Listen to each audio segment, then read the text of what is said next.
الحمد لله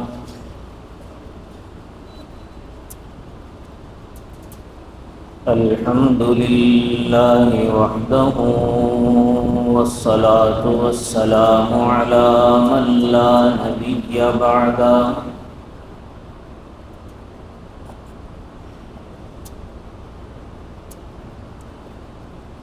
وعلى آله وأصحابه الذين أوفوا عهده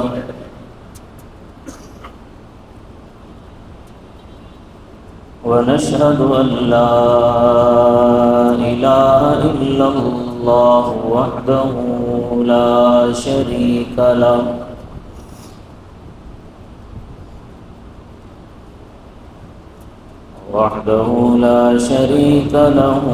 في الخلق والأمر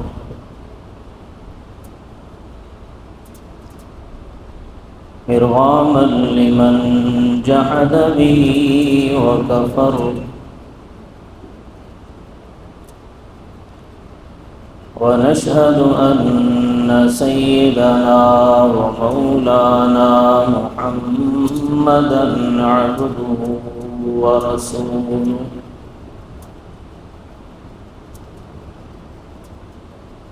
صلى الله تعالى عليه وعلى آله وأصحابه الذين هم خلاصة العرب العرباء وخير الخلائق بعد الأنبياء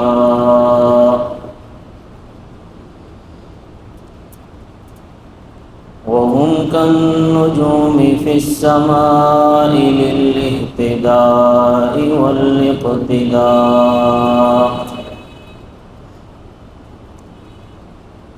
وهم مفاتيح الرحمة ومصابيح الغرر أعوذ بالله من الشيطان الرجيم بسم الله الرحمن الرحيم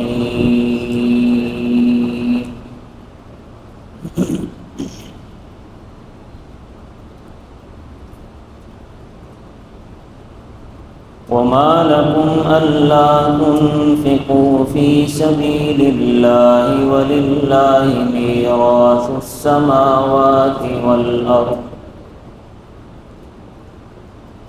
لا يستوي منكم من أنفق من قبل الفتح وقاتل أولئك أعظم درجة من الذين أنفقوا من بعد وقاتلوا وكلا وعد الله الحسنى صدق الله العظيم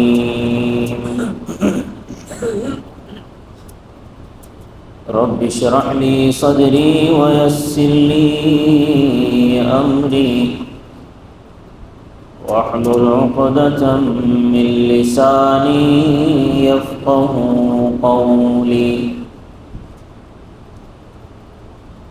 رب زدني علما رب زدني علما رب زدني علما سبحانك لا علم لنا إلا ما علمتنا إنك أنت العليم الحكيم تمام حضرات درود شریف پڑھ اللهم صل على محمد وعلى آل محمد كما صليت على إبراهيم وعلى آل إبراهيم إنك حميد مجيد اللهم بارك على محمد وعلى آل محمد كما باركت على إبراهيم وعلى آل إبراهيم إنك حميد مجيد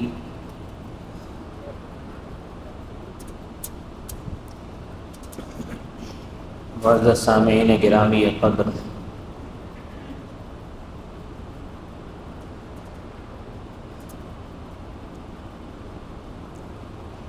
گزشتہ جمعہ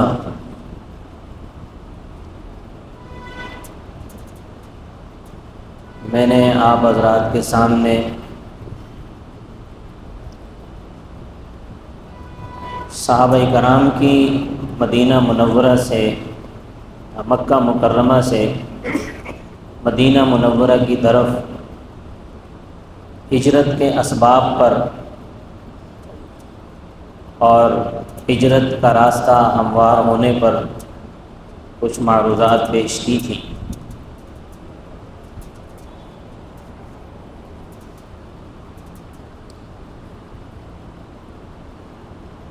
اور اتفاق کی بات ہے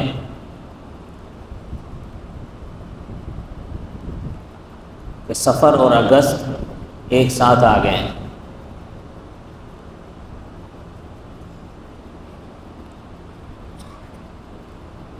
اگست میں 14 اگست کو اس خطے میں ایک بہت بڑی ہجرت ہوئی تھی 1947 میں۔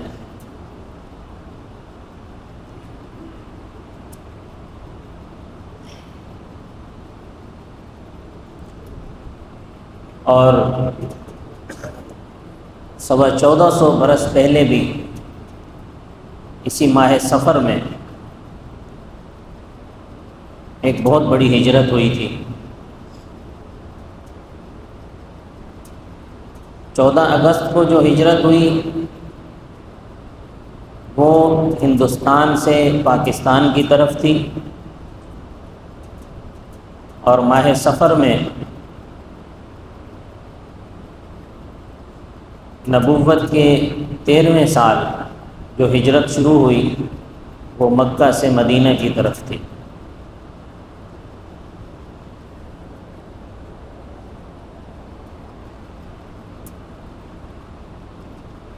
اگرچہ مسلمان کا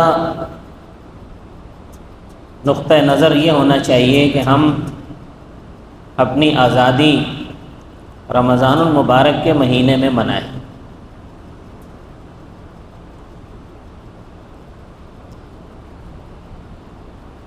پہلے بھی یہ بات میں کئی مرتبہ آپ حضرات سے عرض کر چکا ہوں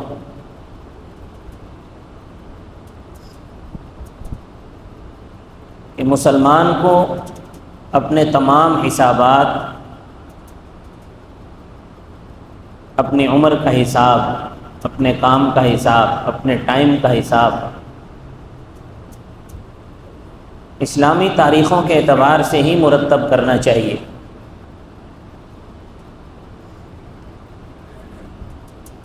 لیکن چونکہ زمانے میں جو رواج چل رہا ہے اسی رواج کے ساتھ ہی ہم بے پڑے ہیں۔ یہ لوگ آتے ہیں دروازوں سے، اب میری طرف متوجہ رہے، میں آپ سے بات کر رہا ہوں، تو حسابات جو ہے وہ ہمیں اسلامی اعتبار سے رکھنے چاہیے، لیکن چونکہ زمانے میں جو تاریخیں رائج ہو چکی ہیں بس اس کے حساب سے ہی سب کچھ چل پڑا ہے۔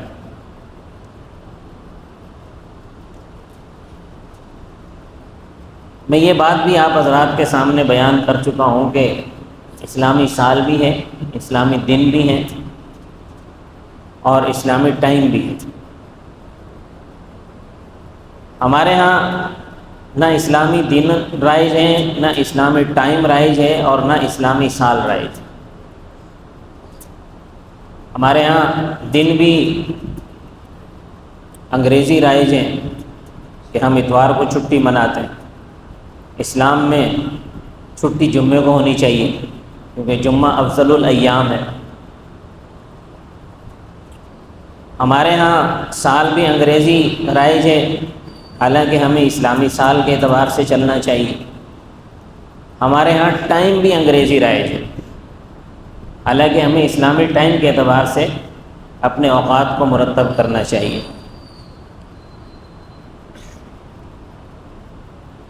اسلامی ٹائم بھی ہے. آپ حضرات کو شاید یہ بات عجیب لگ رہی ہوگی. اسلامی ٹائم جو ہے وہ مغرب کے ٹائم 12 بج آتا ہے کہ جب مغرب کی نماز ہوتی ہے اس وقت اسلامی اعتبار سے 12 بج رہے ہوتے ہیں. مغرب کے بعد اسلامی اعتبار سے نیا دن شروع ہو جاتا ہے اور وہ اگلے مغرب تک رہتا ہے. یہ ایک پورا 24 گھنٹے. اور انگریزی ٹائم میں کیا ہے؟ رات کو 12 بجے سے نیا دن شروع ہوتا ہے، یعنی آدھا دن وہ لے لیا، آدھا دن یہ لے لیا، یوں کر کے 24 گھنٹے پورے کیے. جبکہ اسلامی اعتبار سے مغرب سے شروع ہوتا ہے مغرب تک پورا ایک دن اور ایک رات 24 گھنٹے. تو خیر، چونکہ اتفاقاً سفر اور اگست اکٹھے آ گئے ہیں تو ہجرت کا ذکر ویسے ہی چل رہا تھا. صحابہ کرام نے، میں نے عرض کیا تھا کہ ہجرت کرنے میں بعض صحابہ کو بڑی مشکلات پیش آئیں، بڑے مصائب سے گزر کر انہوں نے ہجرت کی. اور میں نے گزشتہ جمعے وعدہ کیا تھا کہ کچھ صحابہ کے واقعات بیان کروں گا اس حوالے سے. سب سے پہلے صحابی جنہوں نے ہجرت کی ان کا نام ہے ابو سلمہ. ابو سلمہ اصل نام عبداللہ تھا ان کا. ابو سلمہ کنیت تھی لیکن ابو سلمہ کے لقب سے مشہور ہو گئے. یہ سب سے پہلے مہاجر ہیں، سب سے پہلے انہوں نے ہجرت فرمائی. اب جب یہ ہجرت کے لیے اپنی اہلیہ کو ساتھ لے کر نکلے ہیں، ان کی اہلیہ ام سلمہ، حضرت ام سلمہ رضی اللہ تعالیٰ عنہ، جو بعد میں حضور اکرم صلی اللہ علیہ وسلم کے نکاح میں آئیں اور ام المومنین بنی. یہ پہلے حضرت ابو سلمہ کے نکاح میں تھی. حضرت ابو سلمہ کی انتقال کے بعد حضرت ام سلمہ آپ صلی اللہ علیہ وسلم کے نکاح میں آئیں. تو یہ اپنی اہلیہ کو اور اپنے بچے کو، سلمہ کو لے کر ساتھ نکلے. راستے میں بس مکہ سے باہر ہی ان کے قبیلے والے آ گئے، حضرت ام سلمہ کے قبیلے والے آ گئے. ام سلمہ کے قبیلے والوں نے کہا کہ ہم اپنی قبیلے کی عورت کو آپ کے ساتھ نہیں جانے دیں گے. انہوں نے اہلیہ کو چھین لیا. اور ان کے قبیلے والے جو بنو مخزوم تھے انہوں نے کہا کہ ہم، یہ بیٹا جو ہے یہ ہمارا ہے، تمہارا نہیں ہے، ہم اسے تمہارے ساتھ نہیں جانے دیں گے. انہوں نے بچہ بھی چھین لیا. تو حضرت ابو سلمہ نے اکیلے ہجرت فرمائی. اور ادھر ام سلمہ رضی اللہ تعالیٰ عنہ یہ ویران جگہ میں چلی جاتی تھیں اور روتی رہتی تھی بیٹھ کر، کیونکہ بچہ ان کے پاس نہیں تھا. بچہ تو ان کے شوہر کے قبیلے والے چھین کر لے گئے تھے، یہ اکیلی تھی. تو یہ وہاں باہر جا کر بیٹھ کر روتی رہتی تھی. 1 ہفتہ تقریباً روتی رہی. ایک ہفتے بعد ابو سلمہ کے قبیلے میں کسی نے ان کو دیکھا روتے ہوئے، تو اس کا دل پسیج گیا، اس کا دل بھر آیا. اس نے جا کے اپنے قبیلے والوں سے کہا کہ اس پر کیوں ظلم کر رہے ہو؟ اتنا بچہ ان کو واپس کر دو، ان کو جانے دو اپنے شوہر کے پاس. تو انہوں نے اپنے قبیلے میں بات چلا کر ان کا بچہ ان کو واپس دلایا. ان کا بچہ انہیں واپس ملا. پھر انہوں نے مدینہ کی طرف ہجرت فرمائی.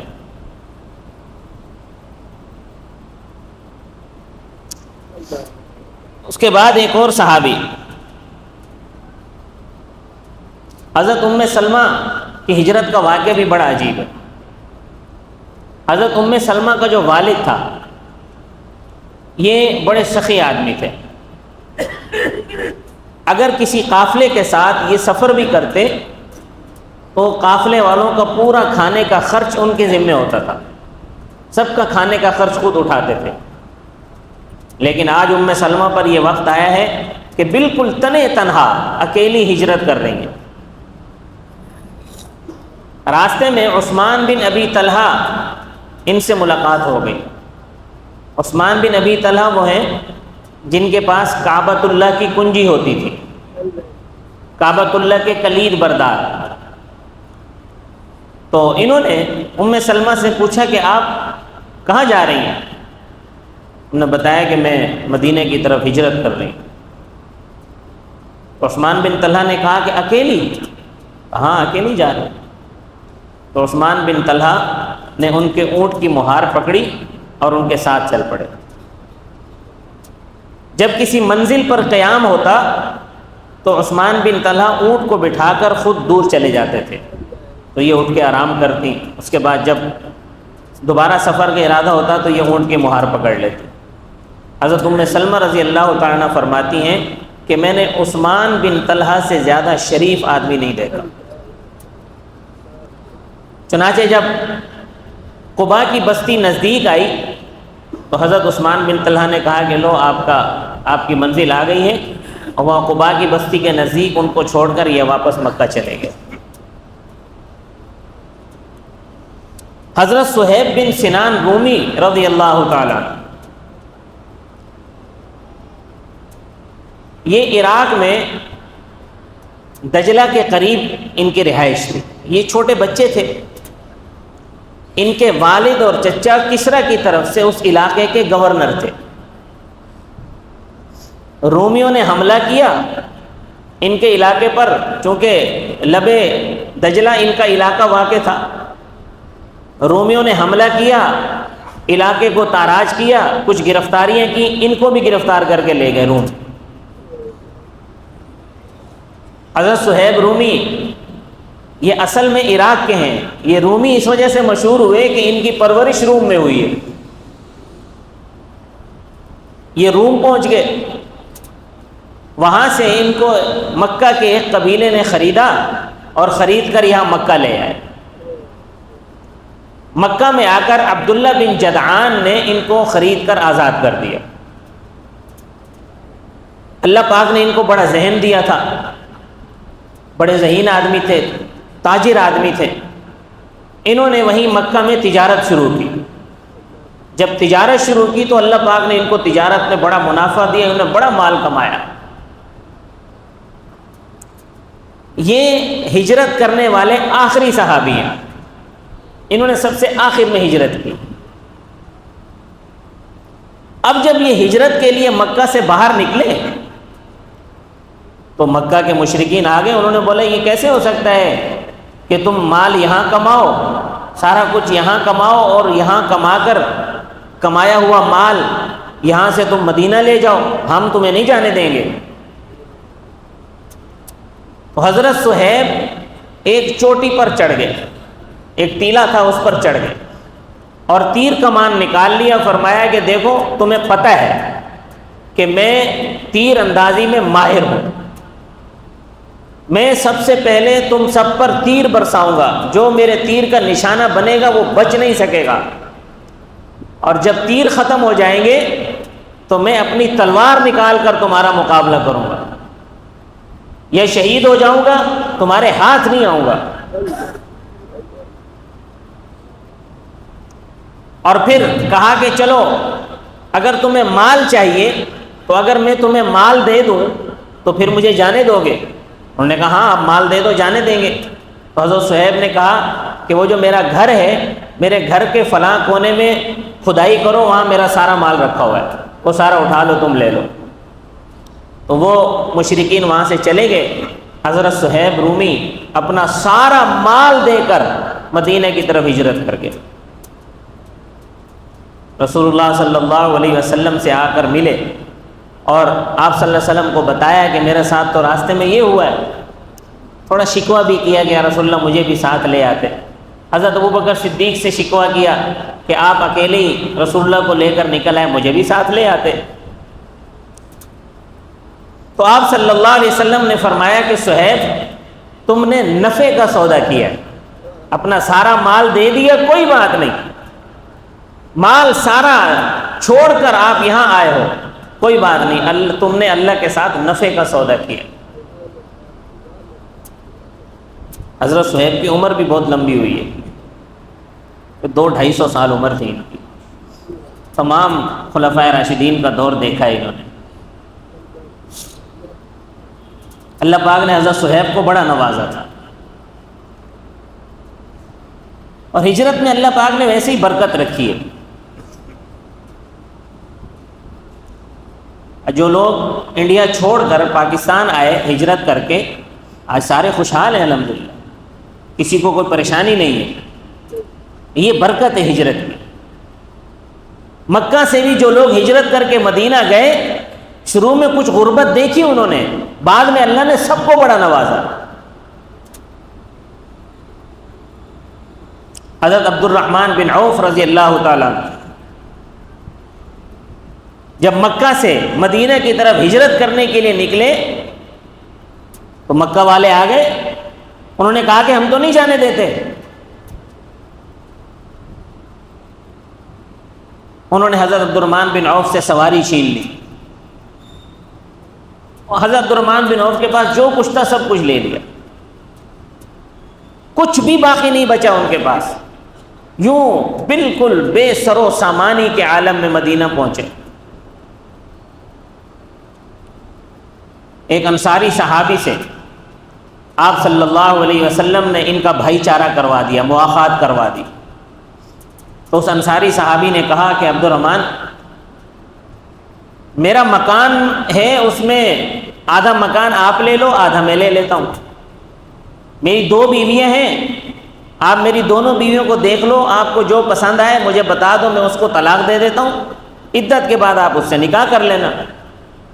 حضرت عبد الرحمن بن عوف نے فرمایا، اللہ پاک آپ کے مال میں، آپ کی اولاد میں، اہل و عیال میں برکت دے، مجھے آپ کے مکان کی حاجت بھی نہیں ہے، اور مجھے آپ کے مال کی حاجت بھی نہیں ہے، اور بھی کسی چیز کی حاجت نہیں ہے، بس میں رات گزار لوں، صبح دیکھی جائے گی۔ حضرت عبد الرحمن بن عوف نے رات گزاری ہے، صبح اٹھے، اس انصاری بھائی سے کہا کہ مجھے بازار کا راستہ دکھاؤ، کہاں ہے، بازار کس طرف ہے مدینے کا؟ انہوں نے بازار کا راستہ دکھایا اور وہ بازار چلے گئے۔ سارا دن ہاتھ میں کچھ نہیں تھا، پیسہ کچھ نہیں تھا، یہاں سے مال خریدا وہاں بیچا، وہاں سے مال خریدا وہاں بیچا۔ روایات میں آتا ہے کہ چمڑے کی اور گیہوں کی تجارت کی۔ شام کو اچھا خاصا منافع کما لیا، شام تک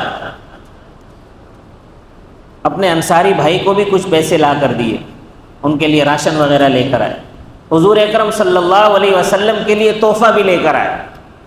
آپ صلی اللہ علیہ وسلم کے پاس پہنچے، آپ صلی اللہ علیہ وسلم کو تحفہ دیا۔ آپ صلی اللہ علیہ وسلم نے پوچھا، عبد الرحمن تم تو بالکل بے سر و سامانی کے عالم میں مدینہ پہنچے تھے، یہ کہاں سے اتنا مال آیا؟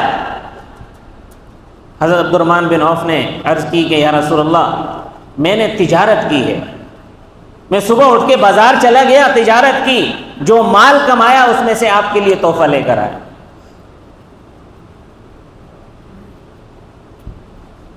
اللہ پاک نے بڑی برکتیں عطا فرمائی حضرت عبد الرحمن بن عوف کو۔ ان کے بارے میں کہا جاتا تھا کہ عبد الرحمن بن عوف کے ہاتھ میں اللہ پاک نے ایسی برکت رکھی ہے کہ اگر یہ پتھر کو بھی اٹھائیں تو سونا بن جائے۔ اور ایسے ایسے مواقع آئے کہ حضرت عبد الرحمن بن عوف نے اپنا آدھا مال، جو کئی ہزار دینار اور دراہم بنتے تھے، اللہ کے راستے میں خرچ کر دیا۔ ایک مرتبہ حضرت عبد الرحمن بن عوف کے 700 اونٹ گیہوں سے لدے ہوئے آئے مدینہ میں، تو مدینہ میں ان کے داخلے کی وجہ سے کچھ گونج پیدا ہوئی۔ حضرت عائشہ صدیقہ نے پوچھا، یہ مدینہ میں گونج کیسی ہے؟ تو لوگوں نے بتایا کہ عبد الرحمن بن عوف کا تجارتی قافلہ آیا ہے جو 700 اونٹوں پر مشتمل ہے، جس پر گیہوں لدے ہوئے ہیں، اناج لدا ہوا ہے۔ حضرت عائشہ نے فرمایا، میں نے رسول اللہ صلی اللہ علیہ وسلم سے سنا ہے کہ عبد الرحمن جنت میں گھسٹتے ہوئے داخل ہوں گے۔ تو عبد الرحمن بن عوف دوڑے آئے کہ اماں، میں یہ 700 اونٹ اناج سے لدے ہوئے اللہ کی راہ میں وقف کرتا ہوں، یہ مدینہ کے لوگوں میں تقسیم کر دیے جائیں۔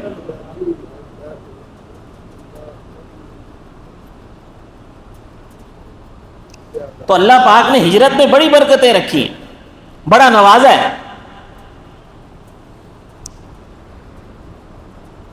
حضرت عمر فاروق رضی اللہ تعالی عنہ نے جب ہجرت فرمائی تو اعلانیہ ہجرت فرمائی۔ حضرت عمر فاروق، پہلے تو حضرت عمر فاروق، حضرت ہشام بن حارث اور حضرت عیاش، ان تین صحابہ میں آپس میں مشورہ ہوا کہ مشورہ یہ ہوا کہ بھائی کل صبح بنی غفار کے تالاب پر سب جمع ہو جائیں ہم تینوں، پھر وہاں سے ہم نکلیں گے ہجرت کے لیے. اور یہ طے ہو گیا کہ اتنی دیر انتظار کریں گے، جو نہیں آیا اس کے بارے میں یہ سمجھ لیا جائے گا کہ یہ گرفتار ہو گیا. تو یہ تینوں حضرات نے وہاں جمع ہونا تھا. اب صبح حضرت عمر فاروق بھی آ گئے اور حضرت عیاش بھی آ گئے. حضرت ہشام کا کوئی پتہ نہیں چلا، بس انہوں نے اندازہ کر لیا کہ حضرت ہشام گرفتار ہو گئے. حضرت عیاش تو مکہ سے باہر چھپ کے نکلے. حضرت عمر فاروق نے مکہ کے اندر مسجد اپنا بیت اللہ کے پاس جا کر اعلان کیا کہ لوگوں، آج عمر ہجرت کر رہا ہے، مدینہ کی طرف جا رہا ہے. اگر مکہ والوں میں سے کسی نے اپنی بیوی بیوہ کرانی ہو، اپنے بچوں کو یتیم کرانا ہو تو آ جائے، عمر کو روک لے. کسی میں ہمت نہیں ہوئی حضرت عمر کو روکنے کی. اور جب حضرت عمر نے اتنی بڑی بہادری کی بات کی تو حضرت عمر فاروق رضی اللہ تعالیٰ عنہ کے ساتھ 20 صحابہ اکرام کا قافلہ مکہ سے چلنے کے لیے تیار ہو گیا. حضرت عمر فاروق کے ساتھ 20 صحابہ اکرام نے ہجرت فرمائی. اب جب یہ حضرات مدینہ پہنچے، حضرت عیاش رضی اللہ تعالیٰ عنہ یہ بڑے سادے آدمی تھے، بہت سادے آدمی تھے، مزاج میں بالکل سادگی تھی. تو ابو جہل اور حارث بن ہشام، یہ دونوں حضرت عیاش کے چچا زاد بھائی تھے. یہ بھی سفر کر کے، ان کو جب پتہ چلا کہ عیاش ہجرت کر گئے تو یہ بھی سفر کر کے مدینہ آئے. انہوں نے حضرت عیاش سے کہا، جھوٹ بولا کہ دیکھو تمہاری جو والدہ ہیں نا وہ دھوپ میں بیٹھ گئی ہیں. انہوں نے بولا ہے کہ میں اس وقت تک سائے میں جا کر نہیں بیٹھوں گی جب تک کہ میں اپنے بیٹے کو نہ دیکھ لوں. اور انہوں نے بھوک ہڑتال بھی کر دی ہے اور کہا ہے کہ جب تک میں اپنے بیٹے کو نہیں دیکھوں گی میں کھانا بھی نہیں کھاؤں گی. اب حضرت عیاش بڑے سادے آدمی تھے، ان کا دل جو ہے وہ گھبرانے لگ گیا کہ میری والدہ دھوپ میں بیٹھ گئی ہیں، حالانکہ انہوں نے جھوٹ بولا تھا. حضرت عمر فاروق نے حضرت عیاش کو سمجھایا کہ بھائی یہ جھوٹے مکار ہیں، یہ آپ کو گرفتار کرنے کے بہانے تلاش رہے ہیں، آپ ان کے ساتھ نہ جائیں.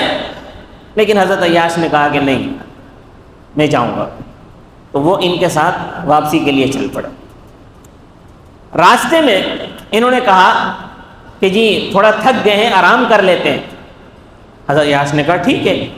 اب جیسے ہی انہوں نے اپنی سواریاں بٹھائیں، اترے، ان دونوں نے حضرت عیاش کو باندھ لیا اور باندھ کر مکہ لے گئے. آپ صلی اللہ علیہ وسلم کو پتہ چلا، آپ صلی اللہ علیہ وسلم نے ولید بن مغیرہ کو بھیج کر ان سے ان کو آزاد کروایا، چھڑوایا.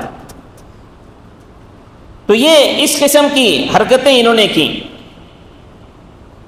حضرت عبداللہ بن سہیل رضی اللہ تعالیٰ عنہ، ان کو والد نے قید کر دیا اور روزانہ تشدد کرتا تھا، کہتا تھا کہ اپنے پرانے دین میں واپس آؤ.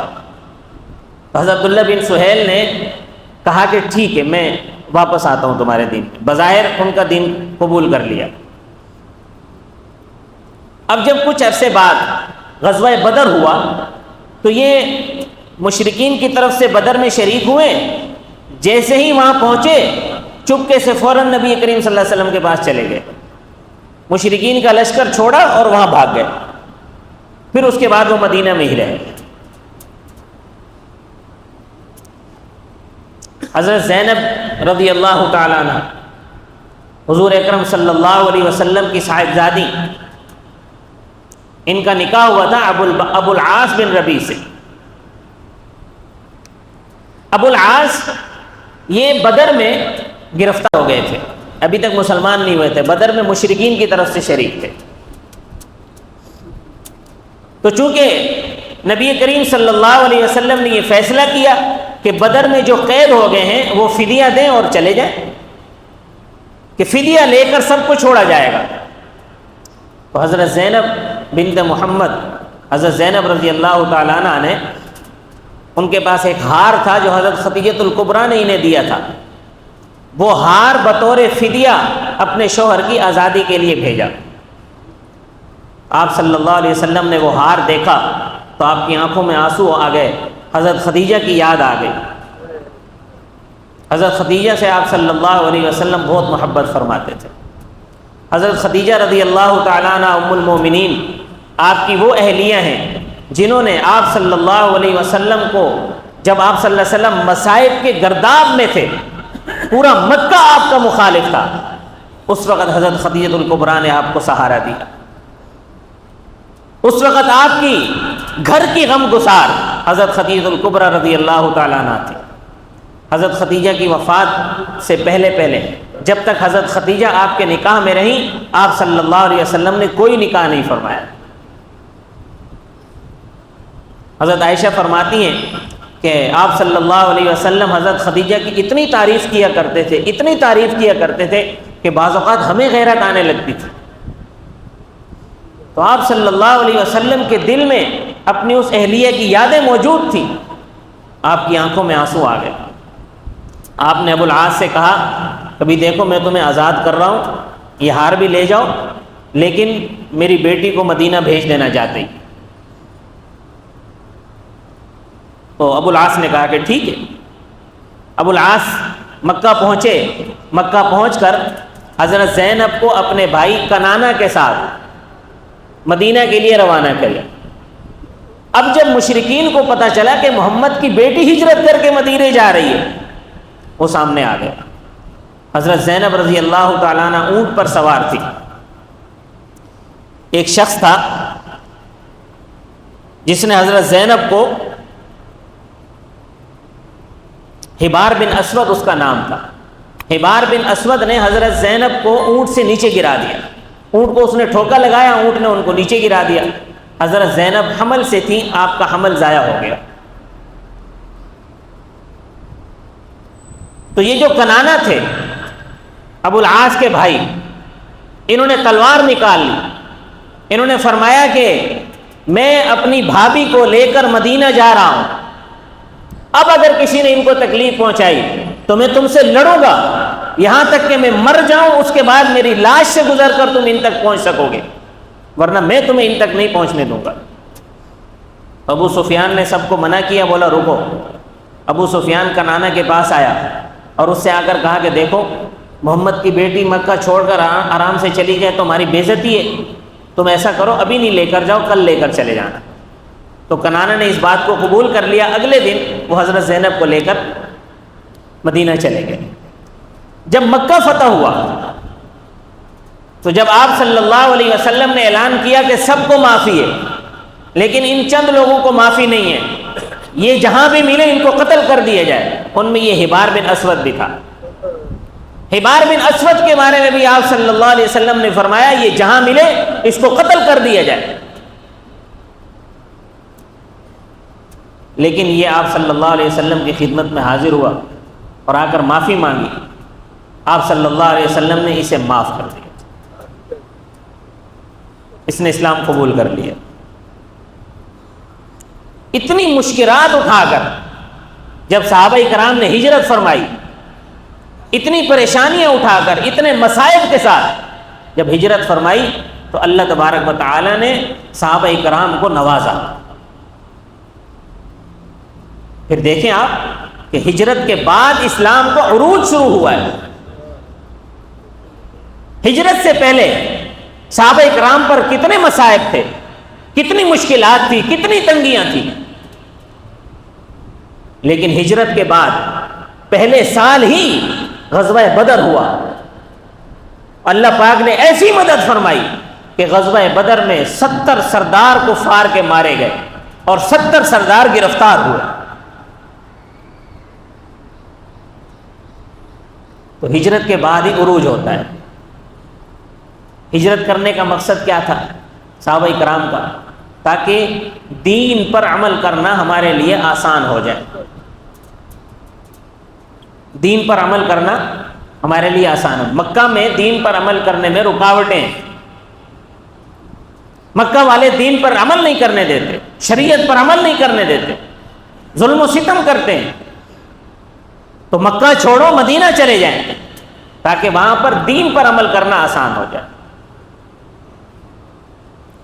اور پاکستان بھی کس لیے بنا تھا؟ کہ ہندوستان کے اندر ہندو دین پر عمل نہیں کرنے دے رہا، اب بھی نہیں کرنے دے رہا، تو ہم ایک الگ ملک لیں تاکہ وہاں ہم آزادی سے اسلام پر عمل کر سکیں، ہمیں کوئی روک ٹوک کرنے والا نہ ہو۔ ہم تو خیر انصار میں سے ہیں، میں مہاجرین کی بات کر رہا ہوں، تو جن حضرات نے ہجرت کی، ہجرت کا مقصد دین تھا، زمینیں مقصد نہیں تھا، تجارت مقصد نہیں تھی، کیونکہ زمینیں تو وہاں بھی موجود تھیں، ان کے پاس دکانیں تو وہاں بھی تھیں، تجارت میں بھی وہاں مسلمان بڑے مضبوط تھے۔ اپنی تجارت چھوڑی، اپنا گھر بار چھوڑا، اپنا خاندان چھوڑا، اپنا آبائی علاقے چھوڑے، اس وطن میں آ کر رہے، اس وطن کی طرف ہجرت کر کے پھر راستے میں قربانیاں دی باقاعدہ، لاکھوں مسلمان شہید ہو گئے، لاکھوں مسلمان۔ مقصد کیا تھا؟ کہ ہم نے دین پر عمل کرنا ہے۔ اب سوال یہ ہے کہ کیا اس مقصد میں ہمیں کتنی کامیابی ہوئی ہے؟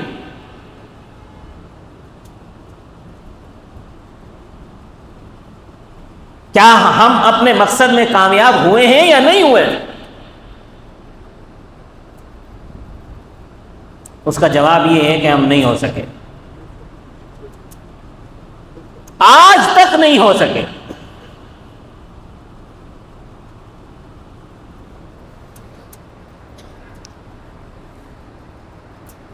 ہمارے ساتھ تو ظلم ہو گیا نا،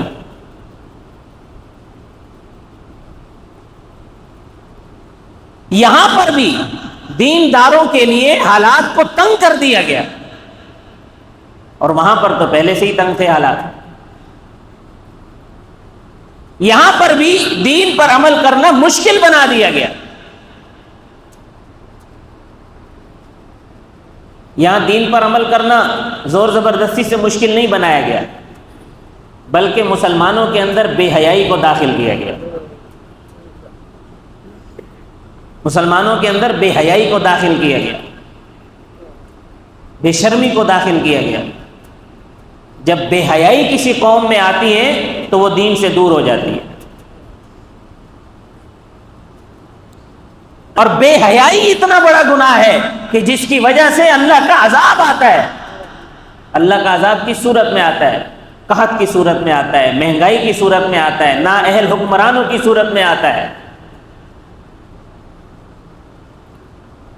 ہم جو آج حکمرانوں کو کوستے ہیں، ہم نے کبھی اپنے حالات پر بھی غور کیا ہے؟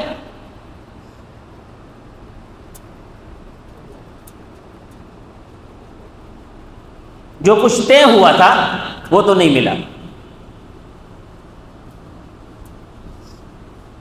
ہمارے علماء، کچھ علماء دیوبند میں کچھ علماء تحریک پاکستان کے ساتھ تھے، اور کچھ کہتے تھے کہ پاکستان نہیں بننا چاہیے۔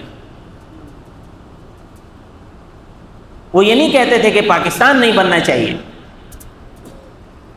ان کا نقطہ نظر یہ تھا کہ جب انگریز ہندوستان میں آیا ہے تو اس وقت ہندوستان پر حکومت مسلمانوں کی تھی، مغلیہ سلطنت تھی، مسلمانوں کی حکومت تھی۔ اگر ہم آج الگ وطن کا نعرہ لگانے لگ جائیں تو یہ انگریز یہ اقتدار ہندوؤں کو دے گا، ہمیں ایک چھوٹا سا خطہ دے دے گا، بولے گا جاؤ لے جاؤ۔ تو ہم سے اس نے ملک چھینا، ہم سے حکومت چھینی، ہمیں ہی دینی چاہیے۔ بات اکثریت کی نہیں ہے، اکثریت اسلام کے اندر اکثریت کی حیثیت نہیں ہے۔ حکومت کی بنیاد طاقت پر ہوتی ہے اسلام میں۔ مسلمان طاقت میں تھے، مسلمانوں کے پاس حکومت تھی،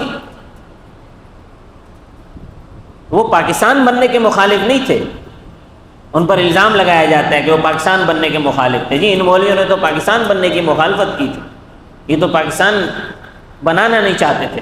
یہ نہیں تھا. مولوی یہ چاہتے تھے کہ پورے ہندوستان کی حکومت ہی ہمیں ملنی چاہیے کیونکہ چھینی ہم سے گئی ہے.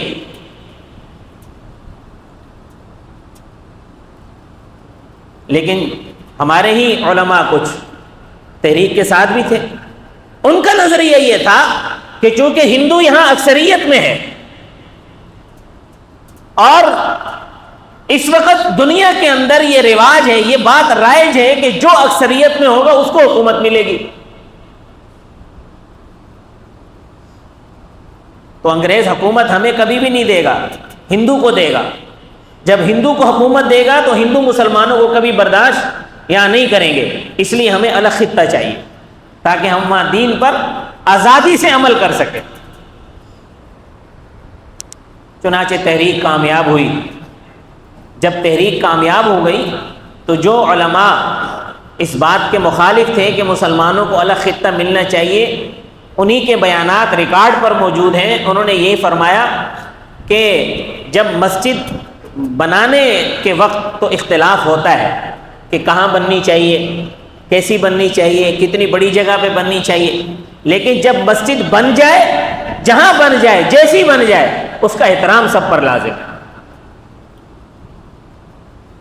اب پاکستان بن گیا ہے, اب اس کی مضبوطی کے لیے, اس کو قائم و دائم رکھنے کے لیے سب مسلمانوں کو کوشش کرنی چاہیے.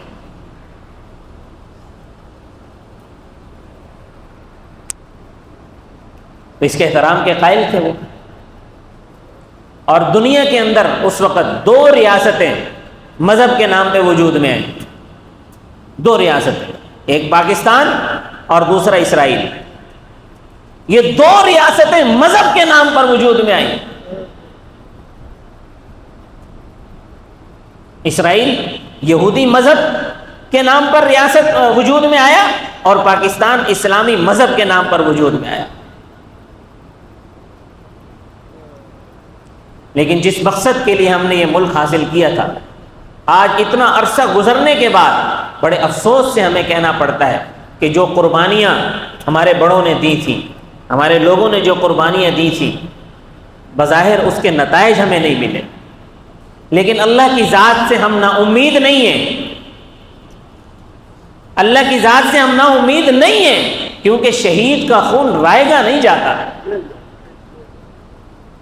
شہید کا خون ایک قطرہ اگر زمین پر گرتا ہے, اللہ اس سے 100 مجاہد پیدا کرتا ہے.